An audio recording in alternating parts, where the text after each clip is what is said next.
여러분의 부동산 지식 채널 부대장TV입니다. 90년대 중반에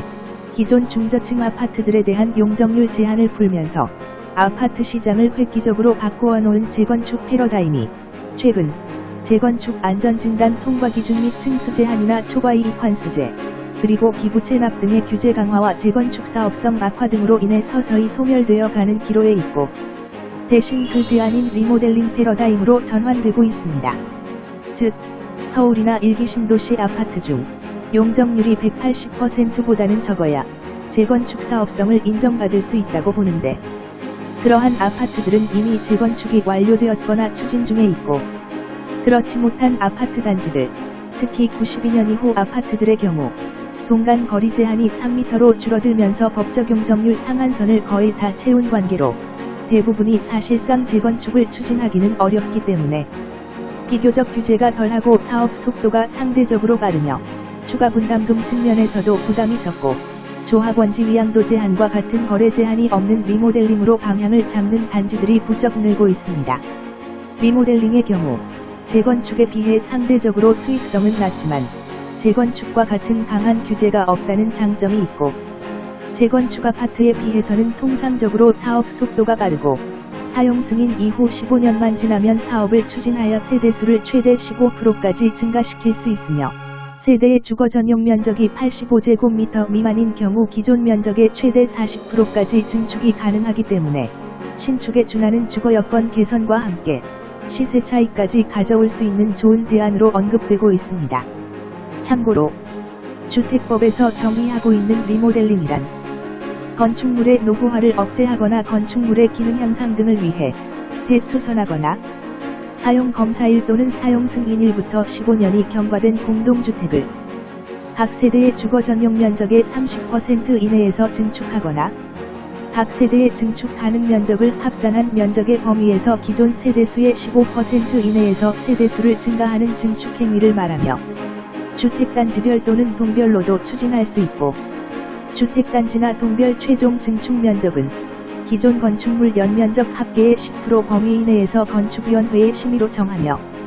리모델링 활성화 구역 안의 건축물은 기존 건축물의 연면적 합계의 30% 범위에서 건축위원회 심의에서 정한 범위 이내로 정할 수 있습니다.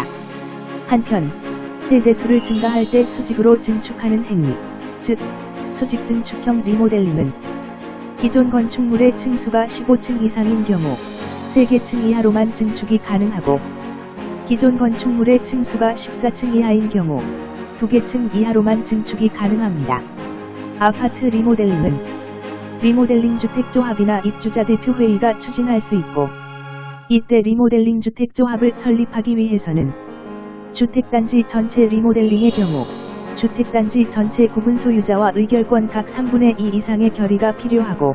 각 동의 구분 소유자와 의결권 각 과반수의 결의서가 필요합니다. 한편 동별 리모델링의 경우 그 동의 구분 소유자 및 의결권 각 3분의 2 이상의 결의서가 필요합니다. 이렇게 하여 리모델링 주택조합이 설립되거나 소유자 전원의 동의를 받은 입주자 대표회의는 이후 시군구청장에게 리모델링 허가를 신청할 수 있는데, 이때에도 주택법 시행령에서 정한 리모델링 동의 비율을 충족해야 합니다. 우선 리모델링 주택조합이 리모델링 허가를 신청할 때 주택단지 전체 리모델링의 경우 주택단지 전체 구분 소유자 및 의결권 각 75% 이상의 동의와 각 동별 구분 소유자 및 의결권 각 50% 이상의 동의를 받아야 하며, 동별 리모델링의 경우 그 동의 구분 소유자 및 의결권 각 75% 이상의 동의를 받아야 합니다. 한편 입주자 대표회의가 리모델링 허가 신청을 할 경우에는 결의서에 주택단지 소유자 전원의 동의를 받아야 합니다. 참고로 해당 리모델링 조합은 그 리모델링 결의에 찬성하지 아니하는 자의 주택 및 토지에 대해 시가로 매도 청구할 수 있다는 점을 유의하시기 바랍니다. 증축형 리모델링을 하려는 경우에는 시군구청장에게 안전진단을 요청하여야 하며, 시군구청장은 안전진단 의뢰기관으로부터 제출받은 안전진단 결과 보고서, 안전진단 적정성 검토 결과 및 리모델링 기본계획을 고려하여 증축 가능 여부를 통보하게 되는데, 수직 증축 리모델링은 안전진단에서 B등급 이상, 수평 증축 리모델링은 안전진단에서 C등급 이상이면 추진이 가능합니다. 만일 시군구청장이 세대수 증가형 리모델링을 허가하려는 경우에는 기반시설의 영향이나 도시군 관리계획과의 부합 여부 등에 대하여 시군구 도시계획위원회의 심의를 거쳐야 합니다. 한편 수직 증축의 경우에는 수직 증축 기술공법과 건물 하중에 관한 총 4단계의 안전성 검증 절차를 거쳐야 하는데 이를 수행할 수 있는 기관조차 많이 부족한 실정이어서 사업기간이 생각보다 오래 걸리고 있다는 단점이 있습니다. 즉 1차 안전진단 후 1, 2차 안전성 검토를 거쳐 다시 2차 안전진단을 받는 방식으로 총 4차례의 안전 관련 심사를 받기 때문에 시간이 많이 소요되고 특히 공동주택 리모델링의 신기술이나 신공법을 도입하려면 2차 안전성 검토 전에 공인기관으로부터 기술 검증을 받아야 하는데 현재 여타 이유로 기술 검증이 지체되고 있으며 또 어렵게 공인기관을 통해 기술 검증을 받았다 하더라도 사업계획 승인을 받기 위해서는 2차 안전성 검토에서 통과해야 하는데 최근 리모델링을 추진하는 대부분의 단지가 2차 안전성 검토를 통과하지 못하고 있는 실정입니다. 현재까지 수직 증축 리모델링을 추진하는 대부분의 단지가 층수를 올렸을 때 커지는 하중을 보조 말뚝으로 분산해주는 선제하 공법 기술을 제시하고 있는데 이러한 선제하 공법으로 시공한 사례가 없다는 등의 이유로 안전성 검사 통과가 장기간 지연되고 있습니다. 반면 최근 송파구 성지아파트는 집안의 강도가 뛰어난 지역에 지어져서 보조 말뚝으로 건물의 하중을 분산시키지 않고도 층수를 올릴 수 있다는 점이 인정되어 수직 증축 리모델링 추진 단지 중에서는 최초로 2차 안전성 검토를 통과하여 사업계획 승인을 받은 바 있습니다. 한편 리모델링을 할 때 내력벽을 철거하지 않으면 아파트 좌우폭을 넓히기 어려워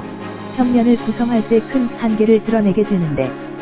2020년 상반기에 건설기술산업연구원에서 내력벽 철거 여부에 대한 검토 결과가 나오는 시점을 기점으로 수직 증축 리모델링의 활성화 여부가 판가름 날 것으로 보입니다.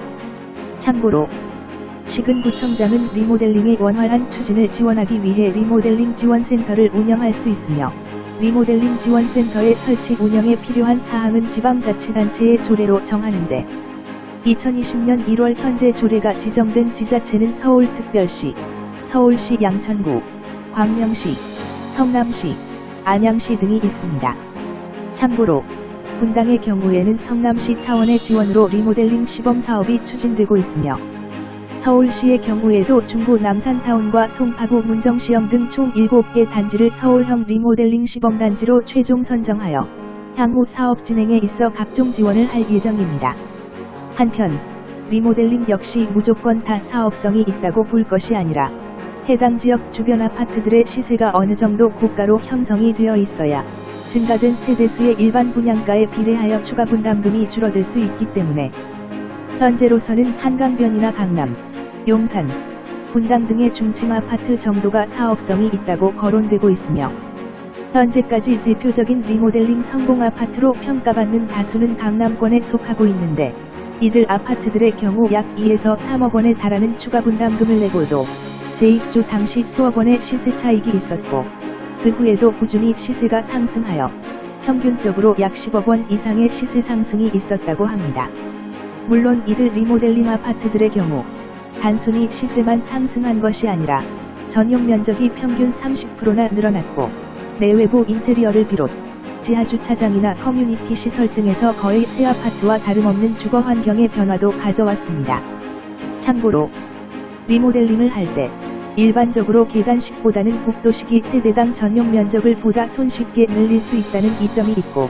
또한 20평대에서 40평대로 늘어날 때 시세 상승률이 가장 크다고 보고 있기 때문에 리모델링 아파트 투자용으로는 강남권이나 한강변 역세권에 위치한 20평대 복도식 아파트 단지들이 많은 주목을 받고 있습니다. 이상 아파트 리모델링에 관해 개괄적인 지식을 공유하는 시간을 가져보았습니다. 좋아요와 구독은 양질의 무료 부동산 지식 컨텐츠 생산에 큰 힘이 될 수 있으며